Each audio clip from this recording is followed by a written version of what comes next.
የኢትዮጵያ ፌዴራል ፖሊስ ከኤርትራ በአማራ ክልል ለሚንቀሳቀሱ ታጣቂዎች የተላኩ በሺዎች የሚቆጠሩ ጥይቶችን ያስኩ ማለቱን ተከትሎ ኤርትራ የጠቅላይ ሚኒስትር አብይ መንግስት ጦርነት ለመጀመር ሰበብ እየፈለገ ነው አለች።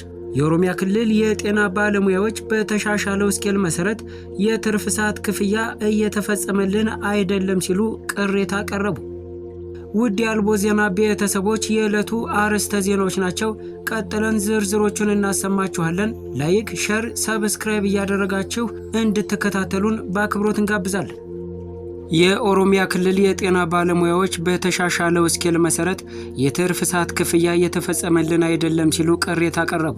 በኦሮሚያ ክልል የሚገኙ የሕክምና ባለሙያዎች የትርፍ ሰዓት የሥራ ክፍያ በአሁኑ የደሞዝ ስኬል ማሻሻያ መሰረት እየተከፈላቸው እንዳልሆነ በመግለጽ ቅሬታ አቀረቡ። የጤና ባለሙያዎቹ በሰጡት አስተያየት የፌዴራል መንግስት የዚህን ክፍያ አፈጻጸም ቢያሻሽልም የኦሮሚያ ክልል ግን ክፍያውን ተግባራዊ ለማድረግ ፈቃደኛ አልሆነም ሲሉ ከሰዋል። ለደህንነታቸው ሲባል ስማቸው እንዳይጠቀስ የጠየቁ አንድ የጤና ባለሙያ ለጤና ባለሙያ የሚከፈለው ክፍያ በጣም አነስተኛ በመሆኑ ቤተሰብን ለማስተዳደር እንኳን በቂ አይደለም ብለዋል። ለጤና ባለሙያዎች በፌዴራል መንግስት የወጣው የክፍያ መመሪያ በአግባቡና በእኩልነት ተፈጻሚ ያለመደረጉ ደግሞ ሌላ ችግር ነው ሲሉ አክለው ገልጸዋል።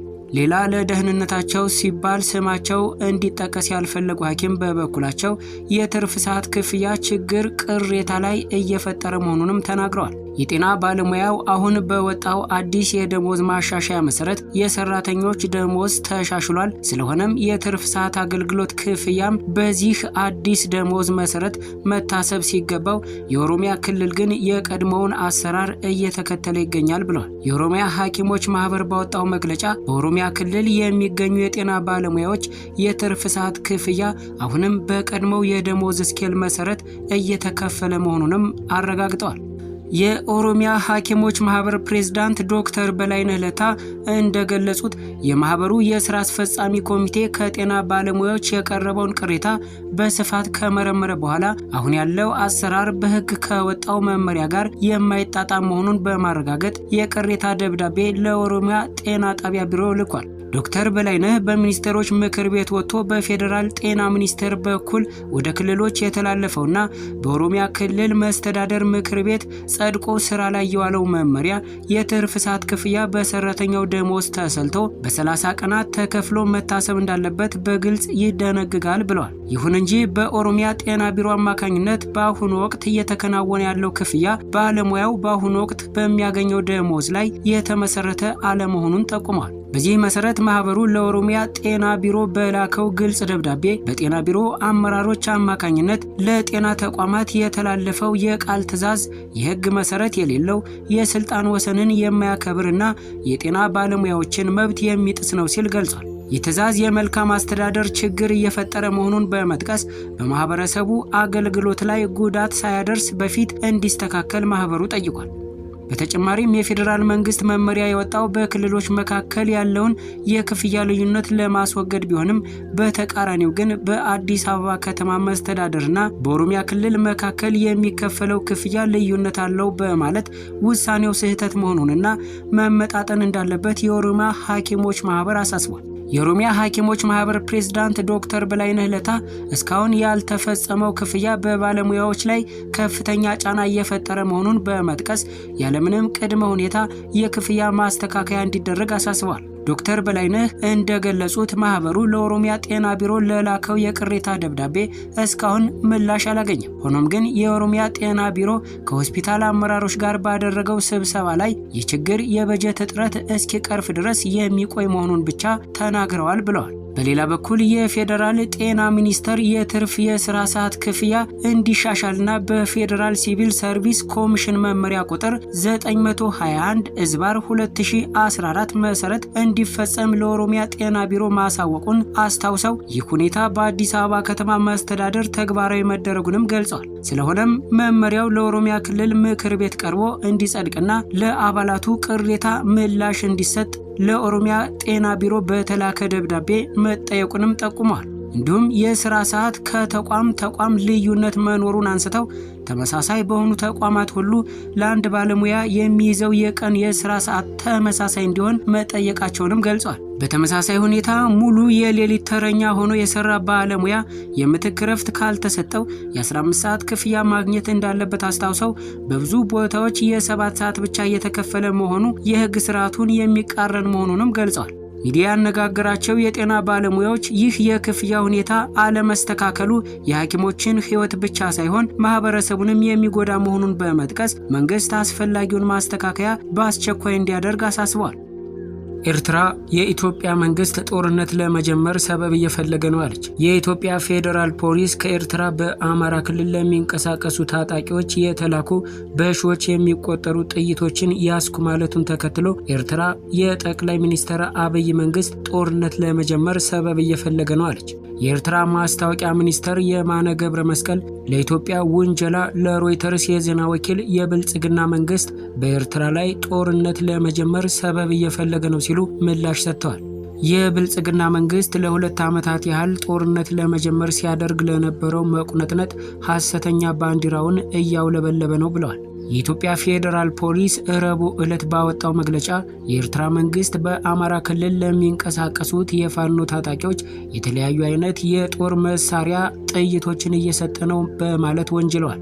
ፌዴራል ፖሊስ ጥር 6 2018 ዓመተ ምህረት ባወጣው መግለጫ ከ56000 በላይ የተለያዩ የጦር መሳሪያዎች ጥይቶችን በቁጥጥር ስር ማዋሉንም ገልጿል። የኤርትራ መንግስት ግን ይህንን የኢትዮጵያ መንግስት ውንጀላ ጦርነት ለመጀመር የቀረበ የሐሰት ውንጀላ ነው ሲል አጣጥሎታል። የፌዴራል ፖሊስ ውንጀላን ተከትሎ ምላሽ የሰጡት የኤርትራው ማስታወቂያ ሚኒስትር ኢትዮጵያ ጥቃትን ለመክፈት ሰበብ እየፈለገች ነው ብለዋል። ፌዴራል ፖሊስ በቁጥጥር ስር ያዋላቸው የጦር መሳሪያዎች የኤርትራ መንግስት ከኢትዮጵያ ውስጥ ባንዳዎችና ታሪካዊ ጠላቶች ጋር በማበር በትግራዩ ህወሓት በኩል የተላኩ ናቸው በማለት ከሷል። ተያዙ የተባሉት ከ56000 በላይ የተለያዩ የጦር መሳሪያ ጥይቶች ሲሆኑ ሲያጓጉዟቸው የነበሩ 2 ተጠርጣሪዎች ጋር በወልዲያ የፍተሻ ጣቢያ ላይ በቁጥጥር ስር መዋላቸውንም አመላክቷል። ፖሊስ በስውር የተላኩ ያላቸው 41999 የክላሽ ጥይት፣ 14000 የብሬን ጥይትና 800 የዲሽቃ ጥይት በአጠቃላይ 56799 ጥይቶች በቁጥጥር ስር መዋላቸውን በማህበራዊ ሚዲያ ገጹ ባወጣው መግለጫ አስታውቋል። የፖሊስ መግለጫው እንደሚለው ተጠርጣሪዎቹ ላይ በተደረገው ምርመራ የጦር መሳሪያዎቹ ጥይቶቹ ከኤርትራ መንግስት የተላኩ መሆናቸውንና ህወሓት መቀሌ ላይ ተቀብሎ ወደ አማራ ክልል በማስገባት ለፋኖ ለማድረስ ሲንቀሳቀስ ነበር።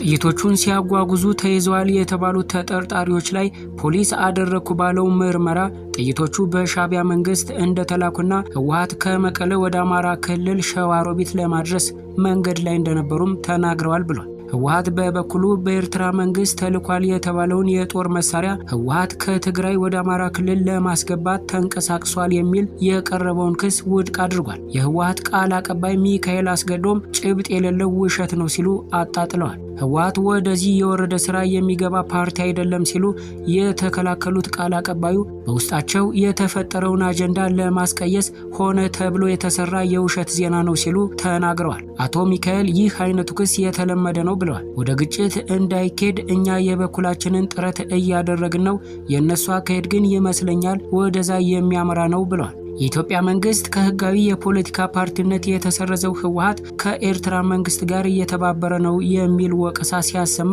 ይህ የመጀመሪያው አይደለም።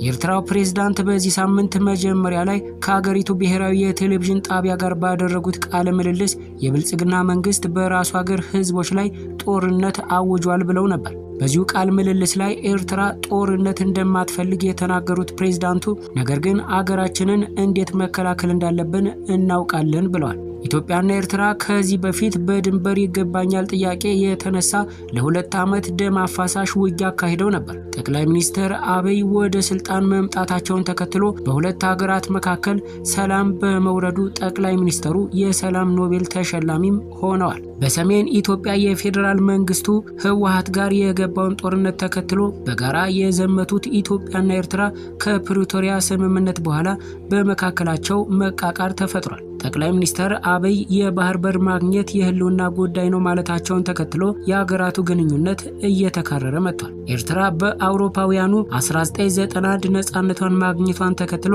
ኢትዮጵያ የባህር በር አልባ ሀገር ሆና ቆይታለች። የኤርትራው ፕሬዝዳንት ኢሳያስ አፈወርቂ ባለፈው ሰኞ ከሀገራቸው ብሔራዊ ቴሌቪዥን ጣቢያ ጋር ባደረጉት ቆይታ የብልጽግና የቀይ ባህር ፍላጎት በኢትዮጵያ ሕዝብ ላይ የታወጀ ጦርነት ነው ማለታቸው ይታወሳል። ኢሳያስ ለጦርነት ዝግጅት ወደ ኢትዮጵያ ሰው አልባ አውሮፕላን ወይም ድሮንና ሌሎችም የጦር መሳሪያዎች እየገቡ እንደሆነም ጠቅሷል። ፌዴራል ፖሊስ እንደሚለው የኤርትራ መንግስት የፋኖ ታጣቂዎችን ለማስታጠቅ የሞከረው ኢትዮጵያ ውስጥ አለመረጋጋትን ለመፍጠር ነው ብሏል። ውድ የአልቦ ዜና ቤተሰቦች የዛሬውን ዜና በዚህ አጠናቀቅን። ቀጣይ በአዲስ መረጃ እስክንገናኝ ድረስ አዳዲስ መረጃዎች እንዲደርሷችሁ ላይክ፣ ሼር፣ ሰብስክራይብ እያደረጋችሁ ቻናሎቻችንን እንድትቀላቀሉ የአክብሮት ግብዣችን ነው።